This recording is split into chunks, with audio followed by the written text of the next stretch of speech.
impression on me that I read to her all the time. In fact, she taught herself to read just from my reading to her. We were in a restaurant down south when I... We've been talking about the Children's Corner. I wanted to ask you about the religious elements in the program, if there were any. Yes, we were both fairly... Fred, of course, was much more religious than I was. And in the later years, he was studying for the ministry. In fact, I listened to him work his lessons out, and Petrine epistles. I never forgot that. I don't know what it means, but I think there were letters from St. Peter or something, but he was reading through that. We had two songs that we did once a week. One was Good Night God, and the other was Good Morning God. And there are people who still sing Good Night God. Some ladies have taught it to their children, and it's still a part of their nighttime routine. It was a beautiful song, but we can't do things like that anymore. You're not allowed to do religious, anything with religious overtones on a children's program, so Fred can't use them, which is a pity. The other was Good Morning God, which was another lovely song. And then we had one called God Loves His Little Children, and I think Fred does use that, and it's a two-part. It's the Creation Duet, maybe the Creation Duet is another song. We had so many that it's hard to remember just what it was we wrote. But we did have, every Friday we finished the week by singing Good Night God. And I did it on KDKA too for years. It was just a nice way to finish up, you know, a week's work. We didn't try to tell the children what religion to follow or that they should go to church or anything like that. We never did that much religion, but we did do those songs. Let's talk a little bit about the music on the show, how you collaborated and wrote the songs. It was very funny when we were on NBC, whatever the subject was for the rundown, we would have to write a song, you know, or we would want to write a song. And so on the airplane on the way to New York, sometimes we would write these songs. We were going to do a fashion show, and we wrote a song, Smile's the Style, for Henrietta on the way to the studio. But then we had to go by the people who had to clear it and go through all of that. Well, see, we got there on Fridays, so they had the whole day to get things cleared up for us. But anytime we were both very, I guess we were creative, I guess I can say that. But I would have to take the bus or the streetcar to get to work. And I sometimes would write a lyric, or I would write a poem, or I would write a story on the bus. And then we'd hand it off to the art department and get somebody, or we had a girl in the office, in our office, 12 years old. She started to send us pictures. Well, we didn't believe a 12-year-old could do that. And so we asked her to come in to see us, and she was 12 years old, and a tall, gangly girl. But she drew very well, and so we would let her draw the pictures for the stories. We had to kind of temper, her sense of humor was more the cartoon style. She was 12 years old. But she really, you know, helped out quite a bit. In fact, she did our whole set for us the next year. I wonder whatever happened to her, Diane Lang. I was telling you about the contests we had, one of the most touching things. Somehow I picked this little boy as a winner, and we sent him a prize. And the next time we were out doing something, this lady came up to me and she said, I want you to know that you were the last happy thing that happened to our family. And I said, pardon me? And she said, well, she said, my little boy had been having problems. He was having problems focusing, seeing, and we were starting to worry, but we hadn't done anything about it. And he entered your contest, and he won, and we were all happy and excited, and very soon after that we found he had a brain tumor, and he died a couple weeks later. But she said that was the last happy moment that they had. I felt that that was God kind of working through us. So I always have had a strong feeling that I'm doing what I was supposed to do. And so is Fred. And if we had continued to work together, he would never have gotten to be Mr. Rogers, because I would have been out front doing my thing, you know. Talk about your working relationship with Fred Rogers. We had a wonderful time.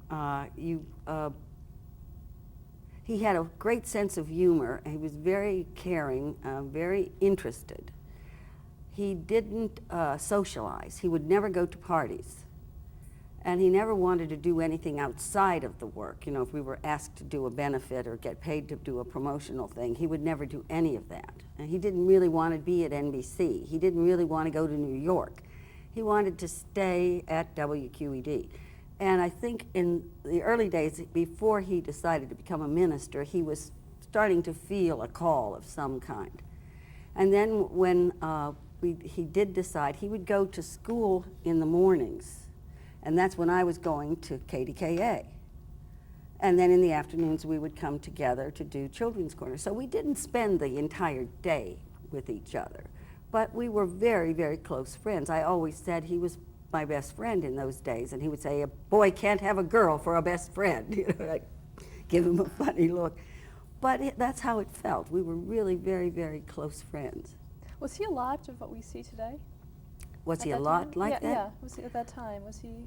He started to be more like that as time went on. He started to get quieter, and he started to get more interested in the child's reaction.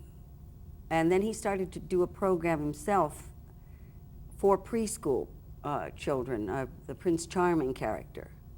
And I think he was studying and working with Margaret McFarland, and she was influencing his, she was educating him about children's needs and what they needed to, him to focus on. Whereas I was always trying to entertain. I was never a teacher. I was lucky that it sounded like I was, or that I gave the impression. People always thought that I had an education background. But I was always singing and dancing and wanting to entertain. And fortunately, we had enough elements in our background, in our childhood, and in our thinking that just meshed. The idea that he would play such beautiful music and that I could write good lyrics, and I did write good lyrics. In fact, Fred always said I was the best lyricist in the area, and I still do write with a couple of people, but not as often as I should. I always have to be made to do things, you know. Somebody has to present me with the problem or the idea or the, you know, the suggestion, and then I will work very hard, but I don't go out and look for it, you know. No, Fred and I the gears all meshed. It was wonderful from the very moment that we said hello. Were you a united front to the management of QED? Yes, very much so. Fred and I and Mrs. Daniel. In fact, the management, as I said, came in and they were going to do all kinds of things. Although we'd been working for 2 months to try to get a program idea put together and all the elements in place, they decided that they were going to audition people to do the children's program. We'd already printed the first edition of program previews with something in there every day that said Josie Carey and Fred Rogers, you know, but the management wanted to audition. So they brought other people in to read stories or sing. And nobody really had as much going for them as Fred and I did because we'd been working on it. And then for some reason they decided that they were going to start with a whole new staff. So they were going to fire everybody, and especially Fred, because they figured he was just a producer and, you know, they could get somebody else at maybe half the money. I don't know what he was making, or maybe they'd get somebody for nothing. That's what they were trying to do. The whole place was staffed mostly with volunteers. There were only about 4 or 5 people who actually got paid. So when we heard that they were going to fire Fred, Mrs. Daniel and I said we would quit. And that would be the end of that. You know, this was insanity what was going on. We'd been working for months, and now he comes in and he's going to do all these things. So I guess when he heard that there was this big ruckus, I think he actually did fire everybody on a Friday and rehired us the next Monday. It was insanity. But, you know, it was a new station. Nobody knew that much about television, let alone how to run a station. And I'm sure I think he had been an announcer someplace. So I don't know what his qualifications were, but his 2 things, he was going to change the children's program and he was going to fire everybody. He was not the most popular person that ever worked there. You won the Sylvania Award in 1955. Yes, that was What about very that? exciting. See, Fred would not go with me to collect that award. He did not want to go to that party. He did not want to go to New York. So I had to get a friend of mine to go by train with me to go up to New York and collect the award. And that was so exciting that the next table, Mary Martin was sitting next to me at the next table, and she had the most gorgeous pot de soie gown on and a cape that went, I mean, it had to be yards and yards of fabric, and it was just fantastic. There was Earl Wilson, who was a columnist. He was sitting at the next table. Phil Silvers came up to me and shook my hand. Hi, glad to meet you. You know, he used to say that. I'm trying to think who else was there. But it was just the most exciting night of my life. And I was at the back of the room. They weren't in any real order, the tables. So, so when they called my name, it took me a long time to get up to the front of the room. And they played Davy, Davy Crockett, son of the wild frontier. That was the only children's song I guess the orchestra had. They must have played that 30 times, just that one bar, Davy, Davy Crockett. They kept playing and playing it while I made my way up to the stage. And the Sylvania Award was a beautiful award. It was a great big clock. I still have it. Well, I have all my awards. People don't throw awards away. But I was Man of the Year in entertainment in this area. And this is when I was at KDKA, and they sent a photographer to follow me the whole day. That man was everywhere. Every time I turned around, he was clicking a picture of me the entire day until I was ready to say, please get out of my face. So the picture comes out, and it's a full-page ad in Broadcasting magazine, and it's me, full page. They had taken a close-up picture. They had taken off the top of my head, so I had no hair. And they had gotten a bad profile, and I have a pockmark someplace, one side. They had the lighting and the angle, et cetera, showed that as a deep crater. And it was, you couldn't tell if I was a man or a woman. And they had Man of the Year with a question mark. Oh, I cried. This is national exposure. And the man took all day to come up with the ugliest picture anybody ever. I didn't save it. I don't have it anyplace. What publication was it? Broadcasting News, I think it was called, whatever. Maybe they're not publishing these days, but it was a big magazine in those days. You mentioned Margaret McFarland. Was there any kind of curriculum or educators looking at the show and suggesting? At first, before we really got started, they got mad at us. The teachers got mad because we weren't printing our little letters the way they did it in school. What made us think that we could teach the children the alphabet when we didn't even know how to print the little letters? You know, I don't know what we didn't do. We didn't put a tail on one of them or whatever. And they were going to come down on us for doing that. But we were getting so much mail, and the kids were so happy with what we were doing, we just didn't pay any attention from then on. And then nobody dared to tell us what to do, because we were the big success story, and QED was making most of its money from our asking for contributions. We used to have kids bring wagonfuls of money in, you know, change. They would go out on corners and beg for money for Children's Corner. We made a lot of money for QED. They wouldn't be on the air if it weren't for Children's Corner. That first year, we were the ones that kept that station going. And that's why when NBC found us, we said, we can't leave, they need us here. And, you know, that had we been indifferent and stayed in New York and insisted that NBC promote us and do the things people do to become stars, well, you know, things would have taken a different turn. But we felt we really had to stay in Pittsburgh. So.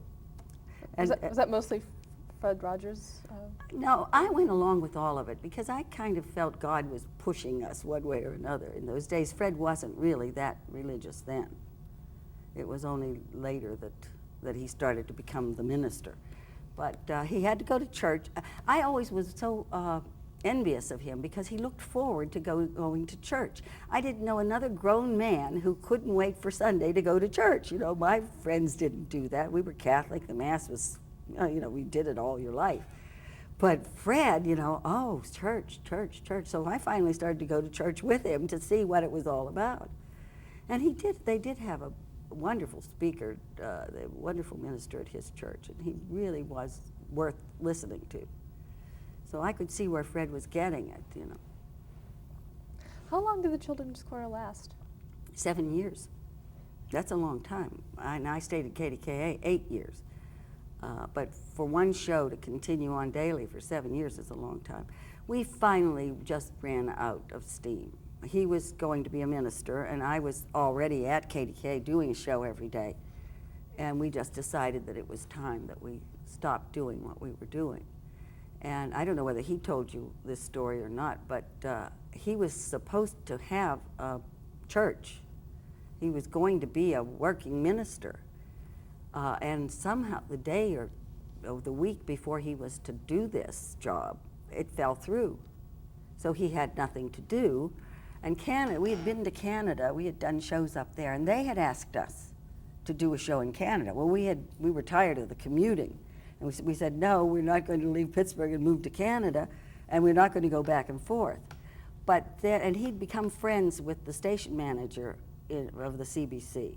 Fred Rainsbury? Yeah.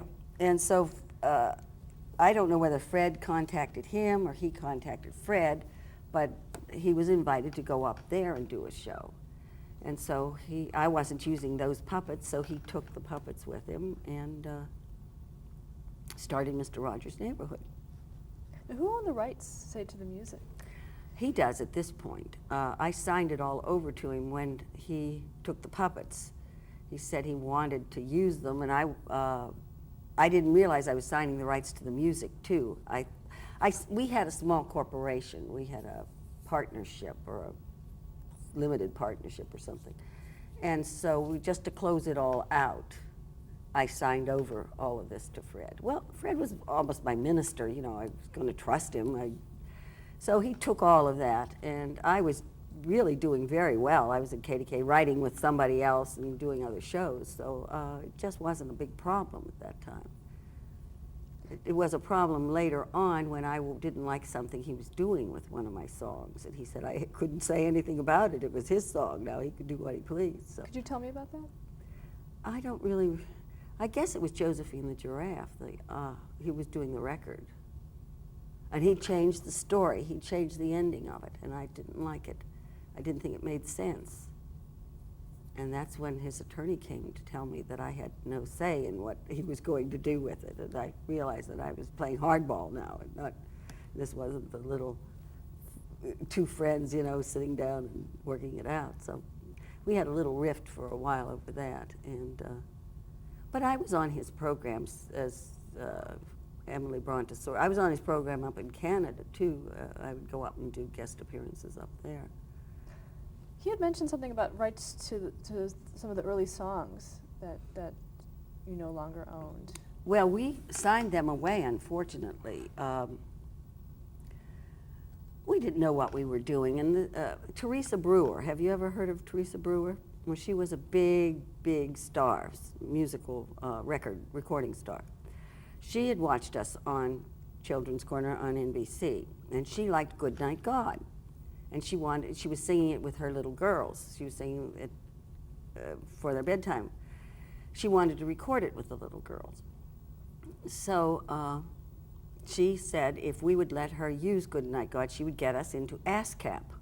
Well, I had heard of ASCAP all my life, and of course that was just too good a deal. You have to wait years to belong to ASCAP, but they were going to slip us right in because she was going to record our song, which she did. It didn't become a hit. But then not the McGuire sisters, the Lennon sisters, do you remember them? They heard the song and they recorded it. And they sang it on the Godfrey program. And then it was that choir that was on some of our programs recorded it. So I always thought Goodnight God would be my, you know, bank account. I could buy a house with royalties, never saw a penny, because we had given them the rights to publish it. And instead of them paying us royalties, and we also did the album, you know, with Goodnight God on it, they gave us stock in their company, which I thought was a wonderful idea. Now I'm going to have stock in a record company. I'm going to, you know, never have to work again. Well, as soon as we turned a profit, and we turned a profit immediately because that record sold in Pittsburgh, they were lined up to buy that first record. And the papers came out and said it was selling like a single, which was a good thing to say about an album, you know. So as soon as they turned a profit, the company went bankrupt. They said, oh, we've had problems, et cetera, et cetera. I'm sorry, your stock is worthless. They hadn't paid us, and I think we even had to give them $50 for the stock. So then they started up another company, and they said, we want to record you again. And we fell for it again. We went ahead and, well, we wanted the album. It was a nice thing to have an album, you know. And so we did the second album, and again, they went bankrupt, and we never saw a penny on that one. But then they had the rights to the songs because they recorded them. The publisher made us sign documents, so they were his songs. And then when Fred came back to Pittsburgh and started to do Mr. Rogers' Neighborhood Daily and was syndicated, or PBS sent the program around, he had to pay to use the songs. So he was giving them a great chunk of money every quarter to use songs that belonged to us that we had written. And so then he started to write his own things. So. Before we leave the Children's Corner, what were some of your favorite moments of the program? Oh, it's so hard. I guess almost every day had a moment that was a highlight. I would get so engrossed in the conversation, especially with Daniel, that after it was over, I'd go around the back of the set and tell Fred what Daniel had said to me, totally forgetting that Fred was Daniel. I brought my nephews to see the program. Joey was about 3, 4 years old, 4 probably. And he was wandering the studio, and he went around the back, and he saw Fred talking, and he kept coming close to my view and motioning to me, motioning to me. And I couldn't pay any attention. I just kept doing the program. So after the program was over, he said to me, Aunt Josie, that wasn't Daniel talking. That's Mr. Rogers. Fred Rogers is doing all the talking for all the puppets. I said, oh, yeah, I know, Joey, I know. And this worried him. So that evening, before he went to bed, I was staying over at their house. He said, you didn't like it when I told you that was Mr. Rogers talking for the puppets, did you? And I said, well, I like to believe that they talk for themselves. And he said, forget I told you. So I've always thought that was a dear moment. This little boy understood, He wanted to share with me his excitement in finding out something, and then he realized that this was just something different, and he understood. So that's always been a very... And then I took my other nephew to be in a fashion show. I used to have to do these fashion shows for the department stores, and they'd ask me to provide the models. So I would round up all the kids I knew, and they would give them a garment for being in the fashion show. And I had the cutest little nephew. And they put him in he looked like a baby Marine. And they put him in a turtleneck sweater and khaki pants. And he came down the runway, and the people started to do that little titter that they do when something is really cute. And he stood there, and he went like this, and he looked out at them, and they laughed more, and they kept laughing, and he just kept glaring at them. And I had to go down and get him and turn him around and bring him off. And it almost ruined his life. He has never been comfortable with strangers or people since then, and he kept saying to me, why were they laughing at me? Why were they laughing at me? Why were they laughing at me? And I said, well, honey, they weren't laughing at you. I said, you know how you smile and you kind of laugh when you see a pretty little kitten or something that's small and sweet, and you kind of laugh? I said, they were liking you. They were showing you how much they thought you were cute. He didn't buy it. That's another one of them. I can still see him on that runway, just glaring at the people. I'm trying to think if there are any other moments. Well, we did 7 years, it was an hour a day for half of the time, and then we cut back to a half hour the last couple of years. So, and there were highlights on every single program. We had guests that were special and people we liked to have come see us. I did a program once, Joan Anglin. Have you heard of Joan Anglin, the artist? She did a book, A Friend is Someone Who Likes Me. She's very, very shy lady.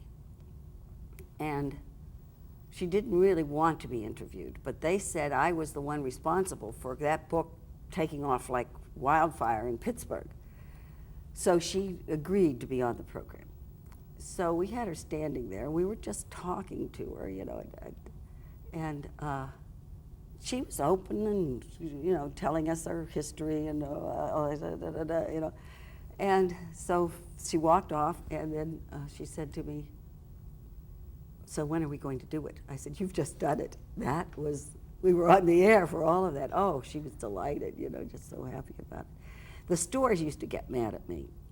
I would mention something, and the kids would all flock to buy it, you know. I said once that Mr. Wrinkle said to me, oh, you smell good this morning. And I said, I didn't want to say perfume. And I said, oh, toilet water. Well, I got a letter from a lady. She said, watch what you say. She said, my 3-year-old came out of the bathroom drenched. And I asked her how she got so wet. And she said, I'm wearing toilet water, just like Josie. She had just... And I told the kids once that they could call Denver to get the weather. That's when the direct dialing and all that had come in. And I explained how it worked. You know, I'd never expected them to do it. And then I got irate letters from parents who got a bill from on the telephone bill. There was calls to Denver, and they were from the children because I told them they could do it. Did you have to start thinking about that before you? I guess we were always careful. I was lucky. I came up in a family that did not swear. My mother, the most she would say was sugar if she got angry. So I was not hearing any words that, and I had a Catholic grade school education, and the nuns were very, very particular about your grammar. And then somehow I had a way with words, so that I was able to editorialize in my head before I said most of what I said. Every once in a while something would slip out, but I mean, I was on the air. Of my first husband, I said to him once that I had been on the air 20,000 hours and I didn't think he'd seen me twice. And he said, oh, you're wrong about that. You've been on the air 200,000 hours. You'd only seen me twice, you know. But that's the truth. I was on the air that many times. It was, you couldn't miss me. I was on the only 2 stations in the city, and I was on both of them. And then all of the telethons and all of the specials and the Santa Claus show. It just, you know, I think probably I was the most recognized person in the city for several years. Are you still recognized? Yes, yes. Last night, a lady came up to me. And they always have nice things to say. I get, after every performance, when I'm in a play, they'll come up and they'll say how much they enjoyed watching me and how they grew up with me. The lady will be 80 years old, and she'll say, I used to watch you when I was a little girl. And I want to say, honey, they didn't have television when you were a little girl. A couple more things I was just thinking about on the Children's Corner. There seemed to be like a little bit of subversion, a little bit of rivalry between you and the off-screen Mr. Rogers. There's the spider poem that you would. Oh my goodness! Oh yes, poor lady, she swallowed a fly. Well, you see, we had these long pauses when the guest wouldn't take the whole time, and I had to try to think of something to do. So I would talk about something in my past or something from childhood, and I happened to one day remember the poem I had learned in Girl Scouts, Poor Lady, She Swallowed a Fly. And the children loved it. We got, I don't know how many letters, please do that again, poor lady. So I did it again, you know, and then I did it again, you know, a couple months later. And Fred said, I wish you would stop doing Poor Lady. I hate it. I said, but the kids love it. So anytime we would have it on the rundown, I said, now today I'm going to do Poor Lady. He would do everything he could to make all the segments run longer so I wouldn't have time to do Poor Lady. And it got to be a running battle, whether I was going to sneak Poor Lady in or he was going to have his way. Okay, we'll have to stop here.